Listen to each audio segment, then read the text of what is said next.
बिस्मिल्लाहिर्रहमानिर्रहीम। नाज़रीन, मेरा नाम हसन अदील है और आप मेरा चैनल देख रहे हैं। पाकिस्तान में पीटीआई के खिलाफ क्रैकडाउन अभी भी पूरी शिद्दत के साथ जारी है। पकड़ धकड़ और झूठे पर्चे उसी तरीके से, उसी तेज़ी के साथ जारी हैं। स्पेशली इलेक्शन की तारीख अनाउंस होने के बाद तो इसमें मज़ीद तेज़ी देखने में आई है और ऐसी कोई नई लिस्ट बनने की भी खबरें सामने आ रही हैं कि जो मुमकिन कैंडिडेट हो सकते हैं, जो पॉसिबल कैंडिडेट हो सकते हैं पाकिस्तान तहरीक इंसाफ के उनके खिलाफ दोबारा से क्रैकडाउन शुरू किया जाए और उनके खिलाफ दहशतगर्दी के मुकदमों में उन्हें इन्वॉल्व किया जाए, 9 मई के मुकदमात में दोबारा उन्हें घसीटा जाए। इस सब के दौरान अवाम जो है वो उसका भी कोई भी सर्वे आप उठा के देख लें तो वो इमरान खान साहब के साथ खड़े हैं। इमरान खान के नजरिए के साथ, पाकिस्तान तहरीक इंसाफ के साथ 80% से ज्यादा अवाम खड़ी है। शायद पाकिस्तान की तारीख में ऐसा कभी नहीं हुआ कि इतना ज्यादा अवाम का जो एक चंक है वो एक पॉलिटिकल लीडर के साथ खड़ा हो जाए। इवन भुट्टो के दौर में भी अगर आप देखें, उस वक्त के सर्वेज उठाएं, गैलप सर्वेज उठाएं, तो उनके साथ भी इतनी ज्यादा अवाम नहीं थी, क्योंकि उनके साथ अवाम तो बिल्कुल थी, पर जो कारोबारी हल्के थे, जो मजहबी लोग थे, वो उस वक्त भुट्टो साहब के खिलाफ थे। मगर आज इमरान खान के साथ चाहे कोई कारोबारी हल्के से तल्लक रखता हो, चाहे वो गरीब तरीन हल्के से तल्लक रखता हो, मिडिल क्लास से हो, अपर मिडिल क्लास से हो, सब इमरान खान साहब के साथ खड़े हैं और उनकी छतरी के नीचे मुत्तहिद है। इसी में जो पाकिस्तान तहरीक इंसाफ की जो लीडरशिप है, जिनको इमरान खान साहब ने टॉप टियर ओहदे दिए, अपने सबसे करीब रखा, असद उमर साहब हो गए, फवाद चौधरी साहब हो गए, 3-4 ऐसे लोग हुए, उन्होंने पार्टी को छोड़ने में बिल्कुल देर ही नहीं लगाई। जैसे ही 9 मई का वाक़या हुआ, उसके बाद इन्होंने पाकिस्तान तहरीक इंसाफ के खिलाफ प्रेस कॉन्फ्रेंसेस शुरू कर दी। अब इसी में असद उमर साहब हैं, उन्होंने पाकिस्तान तहरीक इंसाफ क्या बल्कि सियासत छोड़ने का भी कल ऐलान किया है। और अब उस ऐलान को लेके मुस्लिम लीग नून के जो प्रो सपोर्टर्स हैं या उनके जो सहाफ़ी हैं, उनकी राय यह है कि शायद पाकिस्तान तहरीक इंसाफ को बहुत बड़ा नुकसान हो गया है। इस वीडियो में मैं आपके सामने पाकिस्तान तहरीक इंसाफ के जो एक्स लीडर हैं असद उमर साहब, उनके पार्टी छोड़ने की जो असल वजह है वो मैं बयान करूंगा। उसके बाद बात होगी कि पाकिस्तान मुस्लिम लीग नून और पाकिस्तान पीपल्स पार्टी सिंध में आमने सामने आकर खड़े हो गए हैं और एक बाकायदा जंग का आगाज हो गया है। और मुस्लिम लीग नून पूरी कोशिश है उनकी, पूरी तरह से वो अपना जोर उन्होंने लगाना शुरू कर दिया है कि सिंध में जरदारी साहब और बिलावल साहब का जोर तोड़ा जाए। इन दोनों डेवलपमेंट्स के बारे में डिटेल से बात करेंगे, मगर उससे पहले मैं अपने नए आने वाले नाजरीन से कहना चाहूंगा कि अगर वो मुनासिब समझें तो इस चैनल को जरूर सब्सक्राइब करें, वीडियो पसंद आए तो इसे लाइक भी करें और हमें अपनी राय से तो जरूर ही आगाह करें। अब बात करते हैं असद उमर साहब की कि उन्होंने पार्टी क्यों छोड़ी। इस असद उमर के पार्टी छोड़ने को पीटीआई का बहुत बड़ा नुकसान करार दिया जा रहा है कि पाकिस्तान तहरीक इंसाफ की टॉप टियर लीडरशिप में ये शामिल थे और अब उनका पार्टी छोड़ना इस बात का अंदिया है कि शायद पाकिस्तान तहरीक इंसाफ अब उतनी पॉलिटिकल ताकत नहीं रखती और अब वो खात्मे की तरफ, मुकम्मल खात्मे की तरफ जा रही है। मगर हालात इसके बरक्स हैं, असल हकीकत इससे बिल्कुल मुख्तलिफ है। मैं समझता हूं कि पाकिस्तान तहरीक इंसाफ पूरी तरह से अभी भी ताकतवर है, अपनी पीक पर है। शायद 2018 में भी उसको इतनी पीक नहीं थी जितनी आज हासिल है। और असद उमर साहब का पार्टी छोड़ना पाकिस्तान तहरीक इंसाफ के लिए अच्छी खबर है। अब मैं ये कैसे कह सकता हूं, उसकी वजह यह है कि इसमें हमें देखना पड़ेगा कि असद उमर साहब ने पार्टी छोड़ी क्यों और असद उमर साहब ने अब सियासत क्यों छोड़ी। असद उमर साहब ने जब प्रेस कॉन्फ्रेंस की उसके बाद उन्हें एहसास हुआ कि अवाम तो पीटीआई के साथ ही है, इमरान खान साहब के साथ ही है और पाकिस्तान तहरीक इंसाफ से बाहर होकर उनको कोई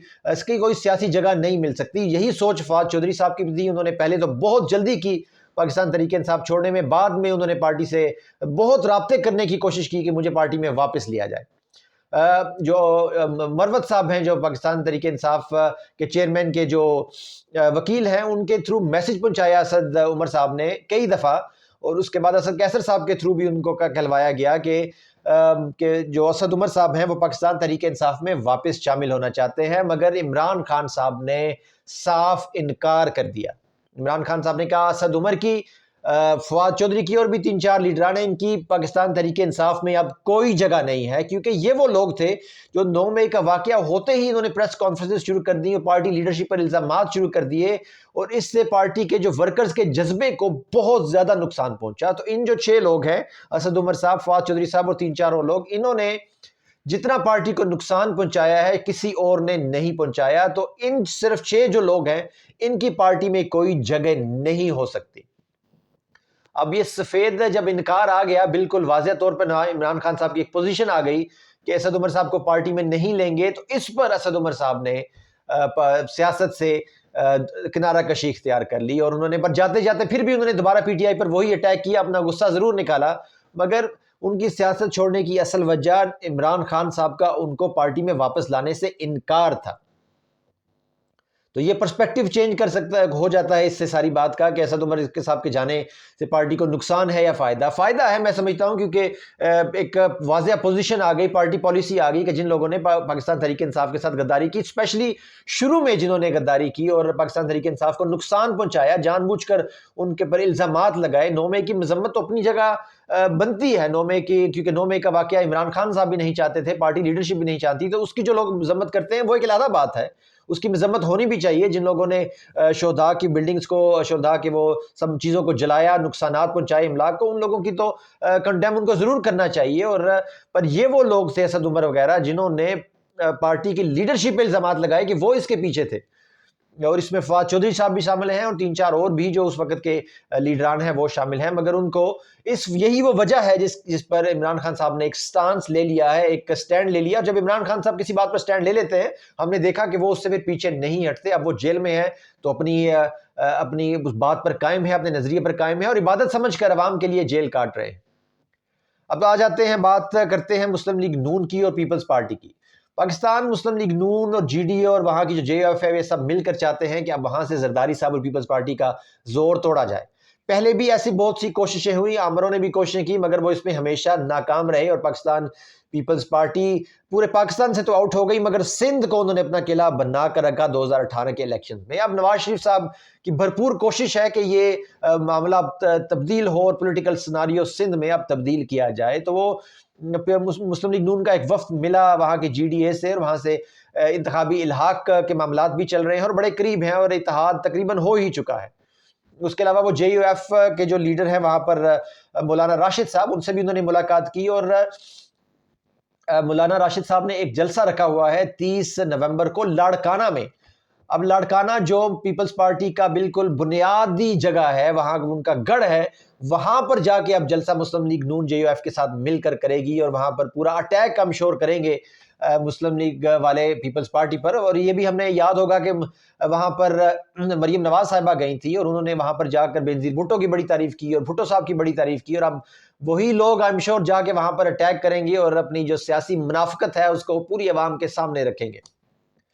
اسی سب کے دوران وہاں مسلم لیگ نون کے جو لیڈر ہیں جاوید لطیف صاحب، وہ بیان دیتے ہیں کہ پی ٹی آئی کی Peoples Party, Pakistan Peoples Party کی جو سی وی ہے وہ سلیکٹرز نے ریجیکٹ کر دی۔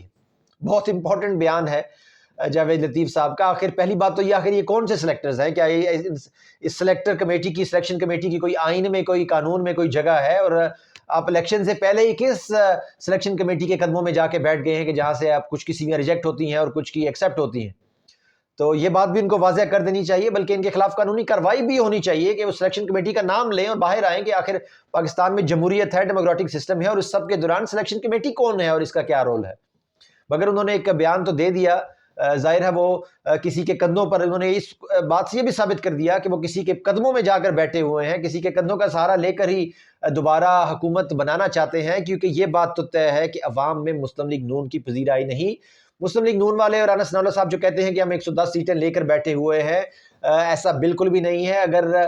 عوامی الیکشن ہو، فری اینڈ فیئر الیکشن ہو، ڈیموکریٹک الیکشن ہو، اور سرویز کی رپورٹس کو سامنے رکھا جائے تو یہ ایک سیٹ بھی نہیں جیت سکتے، ایون لاہور میں ہی ان کا